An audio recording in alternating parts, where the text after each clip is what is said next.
Hello నమస్తే, నేను journalist YNR. ఆంధ్రప్రదేశ్లో 3 రాజ్యసభ స్థానాలకు ఎన్నికలు జరగబోతున్నాయి. 3 రాజ్యసభ స్థానాలకు వచ్చే నెలలో ఎన్నికలు ఉంటాయి. 44 మంది ఎమ్మెల్యేల అవసరం ఉంటుంది ఒక్కో స్థానంలో విజయం సాధించాలంటే. ఇప్పుడున్న పరిస్థితుల్లో ఆంధ్రప్రదేశ్లో వైఎస్ఆర్ కాంగ్రెస్ పార్టీకి 150 మందికి పైగా ఎమ్మెల్యేలు ఉన్నారు కాబట్టి మొత్తం 3 స్థానాలని వైఎస్ఆర్ కాంగ్రెస్ పార్టీ గెలుచుకోవడానికి అవకాశం ఉంది. ఖాళీ అవుతున్న 3 స్థానాల్లో ఒకటి భారతీయ జనతా పార్టీ, ఒకటి తెలుగుదేశం పార్టీ, ఒకటి వైసీపీకి సంబంధించిన స్థానాలు. వేమిరెడ్డి ప్రభాకర్ రెడ్డి, అలాగే సీఎం రమేష్, అలాగే కనకమేడ్ల రవీంద్ర కుమార్, వీళ్ళ ముగ్గురికి సంబంధించిన స్థానాలు ఖాళీ కాబోతున్నాయి. ఈ 3 స్థానాలకు ఏప్రిల్ 2తో వీళ్ళ పదవీ కాలం ముగియబోతుంది. ఈ నేపథ్యంలో వచ్చే నెలలో ఎన్నిక జరగబోతోంది. వచ్చే నెలలో ఎన్నిక జరిగితే 3 స్థానాలు వైసీపీ కైవసం చేసుకుంటుంది. అయితే ఇప్పుడు వైఎస్ఆర్ కాంగ్రెస్ పార్టీలో చాలామంది సిట్టింగులకు సీట్లు ఇవ్వట్లేదు. సీట్లు దక్కని సిట్టింగులు, సీటు వస్తుందో లేదో అనే ఆందోళనతో ఉన్న సిట్టింగులు, పక్క చూపులు చూస్తారేమో అనే ఆందోళన వైఎస్ఆర్ కాంగ్రెస్ పార్టీలో ఉంది. ఎందుకు ఆందోళన ఉంది అంటే ఎమ్మెల్సీ ఎన్నికల సందర్భంగా దానికి సంబంధించి ఇబ్బంది వైసీపీ ఎదుర్కొంది. వైఎస్ఆర్ కాంగ్రెస్ పార్టీకి సంబంధించిన 4 ఎమ్మెల్యేలు అప్పటికే ఎమ్మెల్యే టికెట్ ఇవ్వను అని జగన్మోహన్ రెడ్డి చెప్పడంతో తెలుగుదేశం పార్టీ అభ్యర్థికి ఓటేశారు. నిజానికి తెలుగుదేశం పార్టీకి అప్పటికి ఎమ్మెల్సీగా ఎన్నిక అవ్వడానికి కావాల్సినంతమంది ఎమ్మెల్యేలు లేనప్పటికీ టీడీపీ అభ్యర్థి పంచుమర్తి అనురాధ గారు విజయం సాధించారు. దానికి కారణం వైసీపీలో ఉంటూ వైసీపీ నుంచి ఓ 4 ఆమెకు ఓట్లేయటం. సో అదే పరిస్థితి రాజ్యసభ ఎన్నికల సమయంలో వస్తుందేమోననే ఆందోళన వైఎస్ఆర్ కాంగ్రెస్ పార్టీలో ఉంది. అదే సమయంలో వైసీపీని ఇబ్బంది పెట్టడం కోసం అభ్యర్థిని బరిలోకి దించాలనే ఆలోచన కూడా తెలుగుదేశం పార్టీ చేస్తోంది. 23 మంది తెలుగుదేశం పార్టీకి శాసనసభ్యులు ఉన్నారు. ఇప్పుడు వైఎస్ఆర్ కాంగ్రెస్ పార్టీ నుంచి వచ్చిన వాళ్ళతో కలుపుకుంటే వాళ్ళు కాకుండా రెబల్స్ మరికొంతమందిని ఆర్గనైజ్ చేసుకొని మరో స్థానాన్ని గెలుచుకోవాలనే ఆలోచనలో తెలుగుదేశం పార్టీ ఉంది. సో దీన్ని బ్రేక్ చేయడం కోసం వైఎస్ఆర్ కాంగ్రెస్ పార్టీ స్ట్రాటజీ మొదలుపెట్టిందని చెప్పి అర్థం చేసుకోవచ్చు. విశాఖ స్టీల్ ప్లాంట్ ప్రైవేటీకరణను వ్యతిరేకిస్తూ కేంద్ర ప్రభుత్వ నిర్ణయానికి నిరసనగా తన ఎమ్మెల్యే పదవికి స్పీకర్ ఫార్మెట్లో రాజీనామా చేశారు 2 ఏళ్ల క్రితం గంటా శ్రీనివాసరావు. సో గంటా శ్రీనివాసరావు రాజీనామాని అనూహ్యంగా ఈ నెల 22న ఆమోదించినట్లుగా ప్రకటించింది స్పీకర్ కార్యాలయం. సో గంటా రాజీనామాతో టీడీపీ ఒక సభ్యుడు తగ్గిపోయినట్టు అయిపోయింది. సో ఇప్పుడు వైఎస్ఆర్ కాంగ్రెస్ పార్టీని వీడి తెలుగుదేశం పార్టీలో చేరిన 4 పైన కూడా సస్పెన్షన్ విధి వేయండి అని, వాళ్ళని సస్పెండ్ చేయండి అంటూ వైఎస్ఆర్ కాంగ్రెస్ పార్టీ స్పీకర్కి ఇప్పటికే కంప్లైంట్ చేసింది.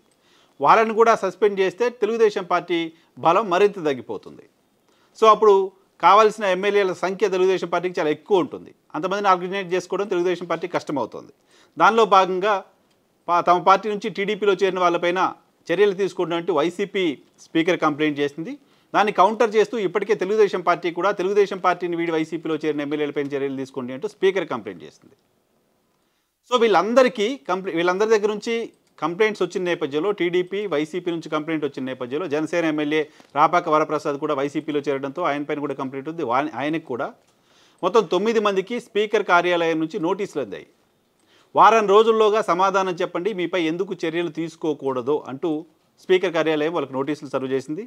వాళ్ళ దగ్గర నుంచి సమాధానం వచ్చిన తర్వాత స్పీకర్ వాళ్ళపైన నిర్ణయం తీసుకోవడానికి అవకాశం ఉంది. సో స్పీకర్ విచక్షణని ఎవరూ ప్రశ్నించలేరు.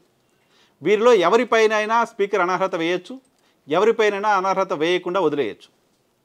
సో వైఎస్ఆర్ కాంగ్రెస్ పార్టీ నుంచి టీడీపీలో చేరిన ఉండవల్లి శ్రీదేవి కావచ్చు, మేకపాటి చంద్రశేఖర్ రెడ్డి కావచ్చు, ఆనం రామనారాయణ రెడ్డి కావచ్చు, కోటంరెడ్డి శ్రీధర్ రెడ్డి కావచ్చు, తెలుగుదేశం నుంచి వైఎస్ఆర్ కాంగ్రెస్ పార్టీలో చేరిన వల్లభనేని వంశీ కావచ్చు, మద్దాలి గిరి కావచ్చు, కరణం బలరాం కావచ్చు, గోసపల్లి గణేష్ కావచ్చు, వీళ్ళకి సంబంధించి అలాగే జనసేన నుంచి రాపాక వరప్రసాద్ కావచ్చు, వీళ్ళలో ఎవరిపైన వేటు పడవచ్చు, ఎవరిపైన వేటు పడకపోవచ్చు అనేది పూర్తిగా స్పీకర్ తీసుకునే నిర్ణయం పైన ఆధారపడి ఉంటుంది. కాబట్టి వీళ్ళలో తెలుగుదేశం పార్టీకి సంబంధించిన వాళ్ళపై, తెలుగుదేశం పార్టీలో చేరిన వైసీపీ ఎమ్మెల్యేలపైన చర్యలు తీసుకోవచ్చు లాంటి వార్తలు వస్తున్నాయి. దాని ద్వారా తెలుగుదేశం బలాన్ని మరింత తగ్గిస్తారు లాంటి ప్రచారం జరుగుతోంది. అంతేకాకుండా ఇప్పుడు కొత్తగా ఇంకా వైఎస్ఆర్ కాంగ్రెస్ పార్టీకి సంబంధించిన లిస్ట్ వచ్చిన తర్వాత మరికొంతమంది అటువైపు వెళ్తారంటూ వార్తలు వస్తున్న నేపథ్యంలో వాళ్ళని కంట్రోల్ చేసుకోవడానికి సంబంధించి లిస్ట్ని కొంచెం ఆలస్యం చేయడానికి సంబంధించి కూడా వైసీపీ ప్లాన్ చేస్తుంది ఇలాంటి వార్తలు వస్తున్నాయి. సో రాజ్యసభ ఎన్నికల కేంద్రంగా ఈ అనర్హత రాజకీయం మొదలైంది, రాజ్యసభ ఎన్నికల రాజకీయం మొదలైంది ఆంధ్రప్రదేశ్లో అనే విషయం అర్థమవుతుంది. వారం రోజుల తర్వాత ఖచ్చితంగా వీళ్ళపైన చర్యలు ఉండే అవకాశం ఉంది.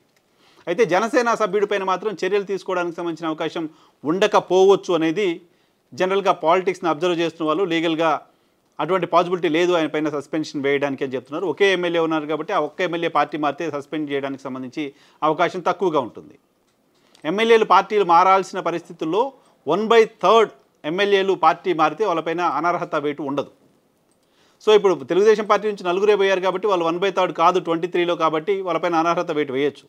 వైఎస్ఆర్ కాంగ్రెస్ పార్టీ నుంచి కూడా నలుగురు వెళ్ళారు కాబట్టి వాళ్ళు 1/3 కాదు వైసీపీ ఎమ్మెల్యేల సంఖ్యలో కాబట్టి వాళ్ళపైన కూడా అనర్హత వేటు వేయచ్చు. అయితే ఎవరిపైన వేయాలి ఎవరిపైన వేయకూడదు అనేది స్పీకర్ విచక్షణ మీద ఆధారపడి ఉంటుంది. కాబట్టి స్పీకర్ వైఎస్ఆర్ కాంగ్రెస్ పార్టీకి సంబంధించిన ఎమ్మెల్యే స్పీకర్గా ఉన్నారు కాబట్టి న్యాచురల్గానే ఇది తెలుగుదేశం పార్టీకి ఇబ్బంది కలిగించే వార్తగా చూడాల్సిన అవసరం ఉంటుంది.